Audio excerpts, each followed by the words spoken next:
राहुल गांधींनी परदेशात जाऊन भारताची बदनामी केली, भारतीय लोकशाहीची बदनामी केली, भारताच्या संविधानाने तयार केलेल्या लोकशाहीच्या संस्थांची बदनामी केली आणि सातत्याने अशा प्रकारे ते ही बदनामी करतायत. हे अतिशय निंदनीय अशा प्रकारचं कार्य आहे.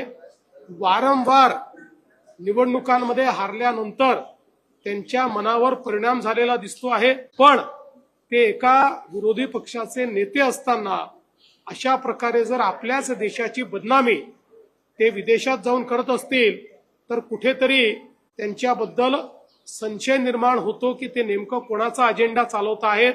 आणि विशेषतः माझा त्यांना सल्ला आहे, त्यांनी जनतेत जाऊन काम केलं पाहिजे. जगभरात फिरून भारताची बदनामी करून त्यांची मतं वाढणार नाहीत. जनतेत जर त्यांनी विश्वासार्हता निर्माण केली तरच त्यांची मतं वाढतील, पण ते करायच्या ऐवजी भारताला बदनाम करण्याचं काम त्यांचं चाललंय. महाराष्ट्रात ते हारले, हरियाणात ते हारले, दिल्लीमध्ये ते हारले. आता मतदान प्रक्रियेवर, मतदान यादीवर त्या ठिकाणी प्रश्नचिन्ह ते निर्माण करतायत. अतिशय बाळबोध अशा प्रकारचा हा प्रकार आहे. त्यामुळे त्यांनी जनतेत जावं आणि भारताची बदनामी करणं राहुल गांधींनी बंद करावं असं आमचं त्यांना आव्हान आहे.